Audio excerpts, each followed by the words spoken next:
Avarlar, kökenleri ve etnik yapıları bakımından oldukça ilginç ve karmaşık bir geçmişe sahiptir. Genel olarak, Avarların, Orta Asya'daki çeşitli Türk kavimlerden oluştuğu düşünülmektedir. Bu karma yapının nedeni, Avarların farklı kabileleri ve toplulukları bir araya getiren bir konfederasyon olmasıdır. Avar adı, Türkçe kökenli apar kelimesinden türemiş olup, güçlü ve cesur anlamına gelmektedir. Avarların kökenleri hakkında kesin bir bilgiye sahip olmasak da, tarihçiler ve arkeologlar, bu halkın kökenlerinin Orta Asya'ya, özellikle Altay Dağları ve Hazar Denizi çevresine dayandığını öne sürmektedir. Avarlar, ilk olarak Çin kaynaklarında Huan Huan adıyla anılmışlardır ve bu dönemde Asya'nın büyük bir kısmını kontrol eden göçebe bir halk olarak tanımlanmışlardır. Avarların Orta Asya'dan Avrupa'ya olan büyük göçü, 6. yüzyılın ortalarında başlamıştır. Bu göç, büyük ölçüde Çin'in kuzeyindeki Huanojuan İmparatorluğu'nun yıkılması ve Göktürklerin yükselişi nedeniyle gerçekleşmiştir.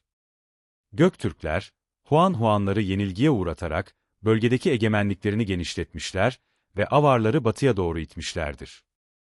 Bu göç sürecinde Avarlar, Volga Nehri'ni geçerek, Batı Sibirya'dan Hazar Denizi'nin kuzeyine kadar uzanan geniş bir bölgeyi aşmışlardır. Bu göç, sadece askeri bir hareket değil, aynı zamanda bir kültürel ve ekonomik değişim süreci olarak da değerlendirilmelidir. Avarlar, bu göç sırasında karşılaştıkları farklı halklarla etkileşimde bulunmuş ve onların kültürlerinden etkilenmişlerdir. Avarlar, 6. yüzyılın sonlarına doğru Orta Avrupa'ya ulaşmış ve bu bölgeye yerleşmişlerdir. Orta Avrupa'ya geldiklerinde, Bizans İmparatorluğu ile ilk temaslarını kurmuşlardır. Avarlar, Bizans ile yaptıkları anlaşmalar ve ittifaklar sayesinde, bölgede güç kazanmış ve hakimiyet kurmuşlardır. Avarların Orta Avrupa'da kurdukları kağanlık, bugünkü Macaristan, Avusturya, Slovakya ve çevresindeki bölgeleri kapsamaktaydı. Avarlar, bu topraklarda güçlü bir devlet kurarak, hem Bizans İmparatorluğu, hem de Frank Krallığı gibi büyük güçlerle mücadele etmişlerdir. Avarların, Orta Avrupa'daki egemenliği yaklaşık 200 yıl sürmüş ve bu süre zarfında, bölgenin siyasi ve kültürel yapısını önemli ölçüde etkilemişlerdir.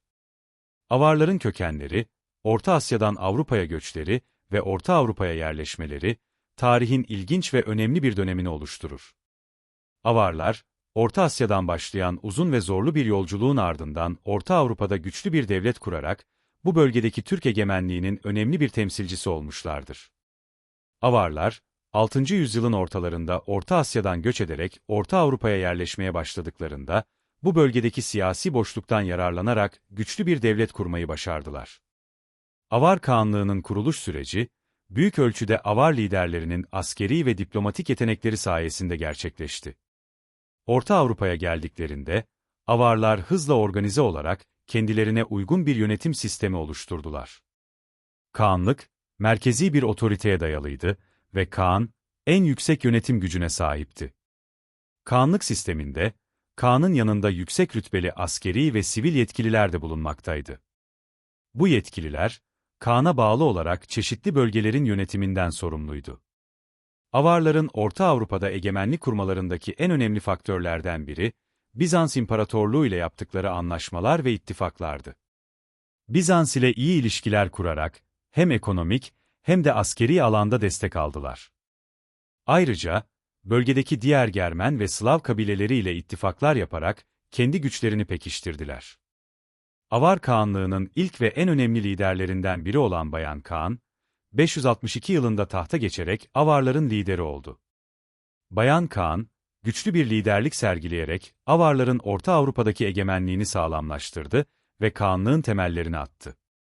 Bayan Kağan'ın yönetim stratejileri, askeri başarıları ve diplomatik yetenekleriyle öne çıkmaktadır.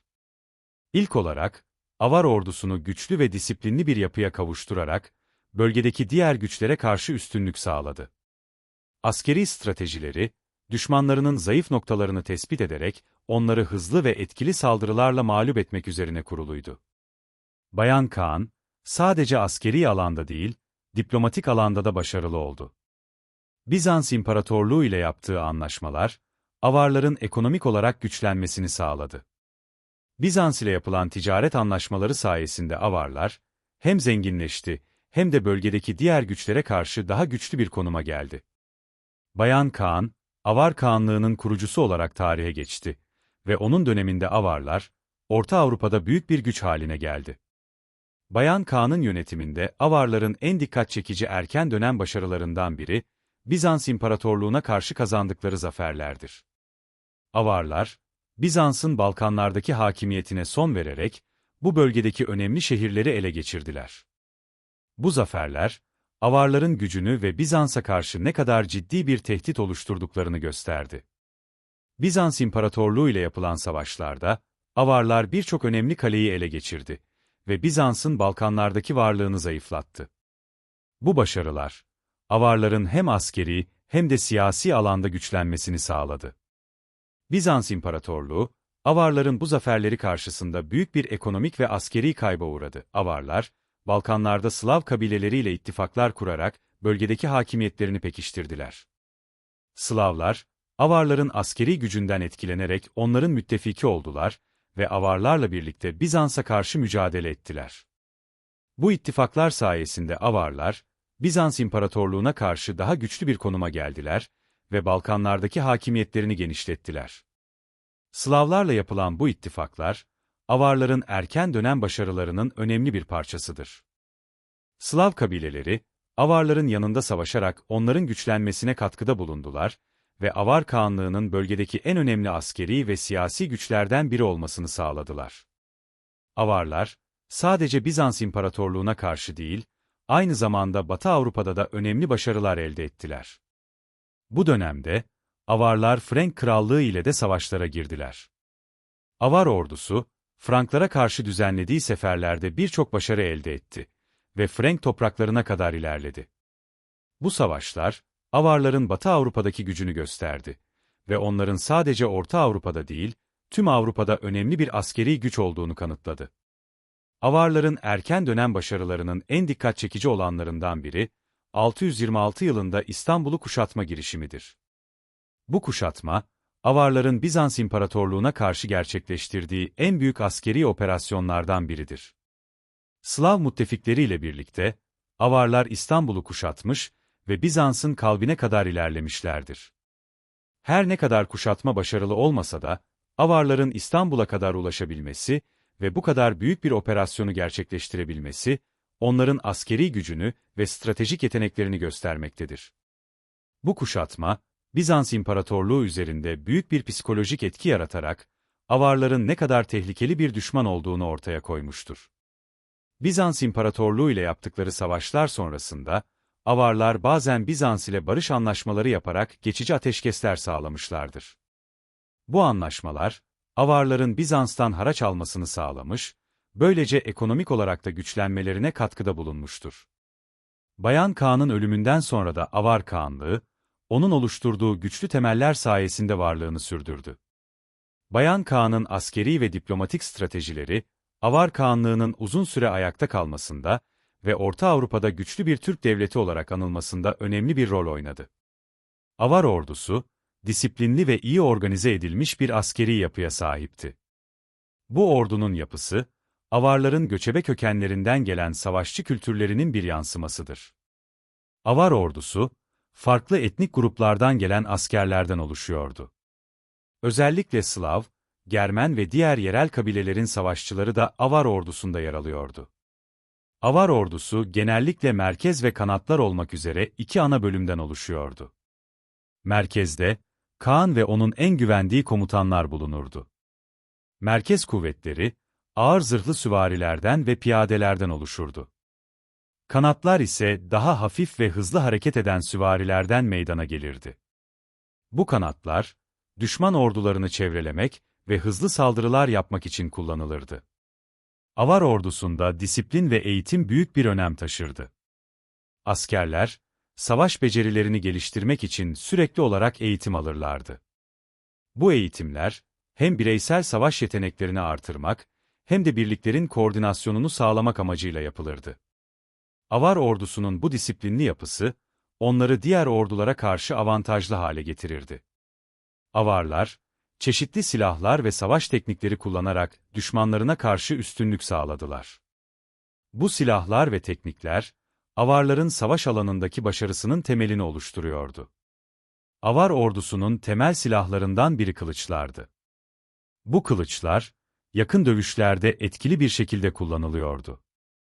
Ayrıca, uzun kargılar da avar askerleri tarafından sıkça kullanılıyordu. Kargılar, düşman süvarilerine karşı etkili bir savunma aracıydı. Avar ordusu, okçuluk konusunda da oldukça yetenekliydi. Ok ve yay, avarların uzak mesafeden düşmanlarına saldırmalarını sağlayan önemli silahlardandı. Avar okçuları, hızlı hareket kabiliyetleri sayesinde düşmanlarına ani saldırılar düzenleyebiliyordu. Avar askerleri, balta ve savaş topuzu gibi ağır silahlar da kullanırlardı. Bu silahlar, düşman zırhlarını delmek ve yakın dövüşlerde üstünlük sağlamak için idealdi. Avarların en bilinen savaş tekniklerinden biri, hızlı saldırılar düzenlemek ve hemen ardından geri çekilmekti. Bu taktik, düşmanlarını şaşırtmak ve onları tuzağa düşürmek için kullanılırdı. Avar ordusu, düşmanlarına pusu kurma konusunda ustaydı. Kanatlarda bulunan süvariler, düşman ordularını çevreleyerek onları sıkıştırır ve imha ederdi. Bu taktik, düşmanlarının manevra kabiliyetini kısıtlayarak avarlara üstünlük sağlardı. Var ordusu, esnek ve hızlı hareket eden birliklerden oluşuyordu. Bu esneklik, avarların savaş alanında hızlı kararlar alarak, duruma göre strateji değiştirmelerine olanak tanırdı. Bu sayede, düşmanlarının zayıf noktalarını tespit ederek onları yenilgiye uğratırlardı. Avar ordusunun yapısı, kullandıkları silahlar ve savaş stratejileri, onların Orta Avrupa'da kazandıkları zaferlerin anahtarı olmuştur. Disiplinli ve iyi organize edilmiş bir orduya sahip olan avarlar, çeşitli silahlar ve etkili savaş teknikleri kullanarak düşmanlarına karşı üstünlük sağlamışlardır. Avar toplumunun sosyal yapısı ise, göçebe Türk kültürüne dayanıyordu. Ancak Orta Avrupa'ya yerleşmeleriyle birlikte, yarı göçebe ve yerleşik bir yaşam tarzı benimsemeye başladılar. Bu yaşam tarzı, toplumlarının sosyal yapısında çeşitli değişikliklere neden oldu. Avar toplumu, kağanlık tarafından yönetiliyordu. Kağan, hem siyasi hem de askeri lider olarak en yüksek otoriteye sahipti. Kağanlık, büyük bir aile ve aşiret sistemine dayanıyordu. Kağan ve onun ailesi, toplumun en üstünde yer alırken, savaşçılar Kağan'ı destekleyen önemli bir güçtü. Zanaatkarlar ve köylüler ise, toplumsal üretim ve ekonomik faaliyetlerde önemli rol oynuyordu. Avarların günlük yaşamı, tarım, hayvancılık ve zanaat üzerine kuruluydu. Yerleşik hayata geçmeleriyle birlikte, tarım önemli bir geçim kaynağı haline geldi. Buğday, arpa ve diğer tahıllar ekiliyor. Hayvancılık ise süt ve et üretiminde önemli rol oynuyordu. Avar kadınları, günlük yaşamda aktif bir rol oynuyorlardı. Ev işleri, çocuk bakımı ve tarım faaliyetlerinde çalışarak topluma katkı sağlıyorlardı. Ayrıca, avar kadınları zanaat ve el sanatlarında da yetenekliydiler ve bu alanlarda üretim yaparak toplumsal ekonomik yapıya katkıda bulunuyorlardı. Hayvancılık, avar ekonomisinin diğer bir temel direğiydi. Avarlar, özellikle at, koyun, sığır ve keçi yetiştiriciliğinde uzmandılar. Hayvancılık, hem et ve süt ürünleri sağlıyor, hem de deri, yün ve diğer hayvansal ürünlerin elde edilmesini sağlıyordu. Bu ürünler, avarların günlük yaşamında önemli bir yer tutmakla kalmıyor, aynı zamanda ticaret için de değerli malzemeler sağlıyordu. At yetiştiriciliği ise özellikle avar ordusu için stratejik bir öneme sahipti. Avarlar, Orta Avrupa'ya yerleştikten sonra geniş ticaret ağları kurarak ekonomik güçlerini artırdılar. Bu ticaret ağları, avarların çeşitli mal ve hizmetleri değiş tokuş etmelerine olanak tanıdı. Avarların ticaret yolları, onların geniş bir coğrafyada etkili olmasını sağladı. Avarlar, Karadeniz, Adriyatik ve Baltık Denizi gibi stratejik bölgelerde ticaret yollarını kontrol ettiler. Bu ticaret yolları, avarların çeşitli mal ve hizmetleri etkili bir şekilde dağıtmasına olanak tanıdı. Ayrıca, bu yollar, avarların Orta Asya ve Avrupa arasında köprü görevi görerek, Doğu ile Batı arasındaki ticareti kolaylaştırmalarına yardımcı oldu. Avarlar, İpek yolunun batı kısmında stratejik noktalara hakim olarak, bu ticaret yolunu kontrol ettiler. Bu kontrol, onların Doğu Asya'dan gelen ipek, baharat ve diğer değerli malları Avrupa'ya ulaştırmalarına olanak tanıdı. İpek yolu üzerindeki bu kontrol, Avarların ekonomik güçlerini artırdı ve onları uluslararası ticarette önemli bir oyuncu haline getirdi. Avarların İpek yolu üzerindeki etkileri, sadece ekonomik değil, aynı zamanda kültürel etkileşimler açısından da önemliydi. İpek yolu üzerinden yapılan ticaret, Avarların Doğu ve Batı kültürleriyle etkileşimini artırdı. Bu etkileşimler, Avar toplumunun kültürel zenginliğini artırarak, onların sanat, mimari ve diğer kültürel alanlarda gelişmelerine katkıda bulundu. Avarların dini inançları ise, Orta Asya Türk kültürüne dayanan şamanizm etkisindeydi. Şamanizm, doğa ile uyumlu bir yaşam sürmeyi ve ruhani varlıklarla iletişim kurmayı amaçlayan bir inanç sistemiydi. Avarlar, doğa ruhlarına ve atalarına tapınırlardı. Şamanlar, toplumda ruhani liderler olarak önemli bir yer tutuyorlardı. Şamanlar, doğa ruhları ile iletişime geçer, hastalıkları iyileştirir ve toplumsal ritüelleri yönetirlerdi. Ritüellerde, davul ve diğer müzik aletleri kullanılarak ruhlarla iletişim kurma çabası gösterilirdi. Avarların dini törenleri, doğanın döngüleriyle bağlantılıydı. Mevsim değişiklikleri, hasat zamanları ve önemli toplumsal olaylar, dini ritüellerle kutlanırdı. Bu ritüeller, toplumun bir arada kalmasını ve birlikte hareket etmesini sağlayan önemli etkinliklerdi. Avarlar, atalarına büyük saygı duyar ve onların ruhani varlıklar olarak toplumun koruyucuları olduğuna inanırlardı. Atalar kültü, aile içinde büyük bir önem taşırdı ve aile büyüklerinin mezarlarına saygı göstermek yaygındı. Atalar kültü, Avar toplumunun geçmişiyle bağlarını korumasını ve geleneklerini sürdürmesini sağlardı. Avar sanatı ve mimarisi, Hun ve Göktürk kültürlerinden büyük ölçüde etkilenmiştir. Avarlar, bu kültürlerin estetik anlayışını benimseyerek, kendi sanat ve mimari eserlerini oluşturmuşlardır. Avar sanatında, özellikle metal işçiliği ve takılar dikkat çekicidir. Altın, gümüş ve bronzdan yapılmış süs eşyaları, Avarların zanaatkarlık becerilerini göstermektedir. Bu takılar, hem günlük yaşamda hem de ritüel törenlerde kullanılmaktaydı. Ayrıca, Hun ve Göktürk etkisi, Avar sanatında hayvan figürlerinin sıkça kullanılmasıyla kendini göstermektedir. Bu figürler, özellikle kuşlar ve atlar, Avar sanatının önemli bir parçasıdır. Avar mimarisi, yerleşik hayata geçişle birlikte gelişmiştir. Hun ve Göktürk etkisi, Avarların inşa ettiği yapılar ve mezar anıtlarında görülmektedir. Avarlar, yerleşim yerlerinde kerpiç ve taş kullanarak sağlam yapılar inşa etmişlerdir. Ayrıca, Hun ve Göktürk etkisiyle, büyük kurganlar ve mezar anıtları yapmışlardır. Bu anıtlar, Avarların ölülerine duydukları saygıyı ve onların ruhani varlıklar olarak kabul edilmelerini simgelemektedir. Avarlar, Orta Avrupa'da büyük bir imparatorluk kurarak geniş bir alana hükmetmiş ve dönemin en güçlü siyasi ve askeri güçlerinden biri olmuştur. Avar Kağanlığı, Karpat Havzası'nın büyük bir kısmını kapsıyordu. Bugünkü Macaristan, Avusturya, Slovakya, Çekya, Romanya ve Balkanların bazı bölgeleri Avarların kontrolü altındaydı. Avarlar, fethettikleri bölgelerde kontrolü sağlamak için çeşitli mekanizmalar geliştirdiler. Yerel halklarla ittifaklar kurarak, onların desteğini aldılar ve yerel yöneticileri kendi otoriteleri altına aldılar. Ayrıca, askeri garnizonlar kurarak, stratejik bölgelerde sürekli bir avar varlığı sağladılar. Bu sayede, geniş topraklarda etkin bir kontrol mekanizması oluşturabildiler. Avar Kağanlığı'nın yönetim sistemi, Kağanlık olarak bilinen merkezi bir otoriteye dayanıyordu. Kağanlık sistemi, Kağan'ın etrafında toplanan bir yönetim elitine dayanıyordu.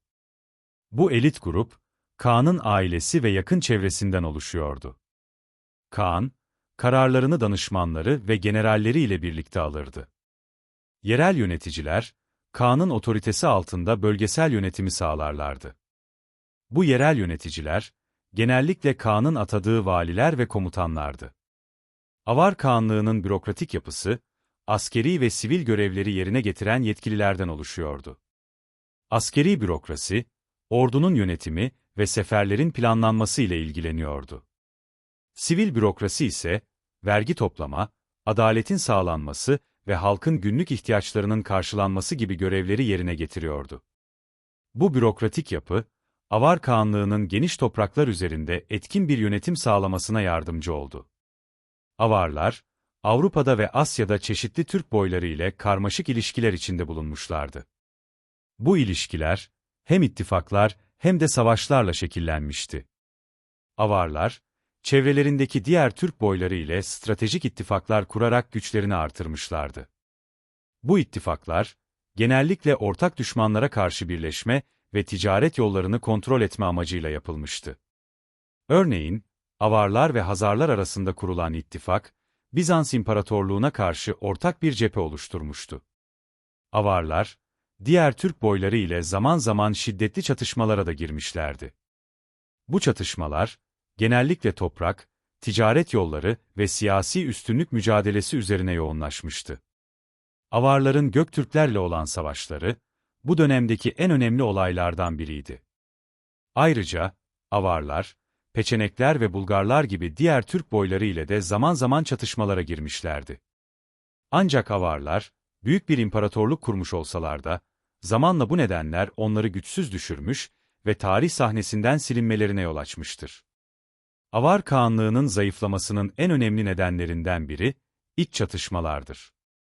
İç çatışmalar, Kağanlık içindeki siyasi ve askeri yapıyı zayıflatmış ve merkezi otoritenin sarsılmasına neden olmuştur. Kağanlık içindeki iktidar mücadeleleri, Avarların zayıflamasında büyük rol oynamıştır. Kağanlar arasında yaşanan taht kavgaları, Kağanlık içindeki istikrarı bozmuş ve güçlü bir merkezi otoritenin oluşmasını engellemiştir. Bu mücadeleler, Kağanlık içindeki askeri ve siyasi gücün dağılmasına yol açmış ve Avarların düşmanlarına karşı savunmasız kalmalarına neden olmuştur. Avar Kağanlığı'nın geniş topraklarında, yerel yöneticilerin merkezi otoriteye karşı başkaldırmaları da sıkça yaşanmıştır. Bu isyanlar, Kağanlığın iç işlerinde büyük sorunlar yaratmış ve Avarların askeri gücünü zayıflatmıştır. Bölgesel isyanlar, Kağanlık içindeki birliği bozmuş ve Avarların düşmanlarına karşı güçsüz düşmelerine neden olmuştur. Avarların zayıflamasının bir diğer önemli nedeni, dış baskılardır. Komşu devletler ve halklar, Avar Kağanlığı'nı sürekli baskı altında tutmuş ve onların zayıflamasına yol açmıştır. Bu süreçte ekonomik sorunlar da önemli bir rol oynamıştır. Ekonomik zorluklar, Kağanlığın askeri ve siyasi gücünü zayıflatmış ve iç huzursuzlukları artırmıştır. Avar Kağanlığı'nın geniş toprakları, tarımsal üretim için büyük bir potansiyele sahipti. Ancak, iç çatışmalar ve dış baskılar nedeniyle, tarımsal üretimde düşüş yaşanmıştır. Tarımsal üretimdeki bu düşüş, Kağanlığın ekonomik gücünü zayıflatmış ve halkın geçim sıkıntısı çekmesine neden olmuştur.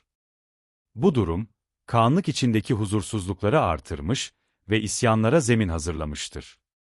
9. yüzyıla geldiğimizde Avar Kağanlığı, büyük bir çöküş yaşamış ve tarih sahnesinden silinmiştir. Bu çöküşte, Frank Krallığı ve Slav isyanlarının önemli bir rolü olmuştur. Frank Kralı Charlemagne, Avar Kağanlığı'na karşı büyük bir sefer düzenlemiştir. Bu seferde, Frank ordusu Avarların kalelerine ve merkezlerine saldırmış, büyük zaferler kazanmıştır. Bu zaferler, Avar Kağanlığı'nın askeri gücünü kırmış ve onların savunma kapasitelerini yok etmiştir. Franklar, Avar Kağanlığı'na ait büyük hazineleri ele geçirmişlerdir. Bu hazineler, Avar Kağanlığı'nın ekonomik gücünü zayıflatmış ve Frank Krallığı'nın zenginleşmesine katkıda bulunmuştur.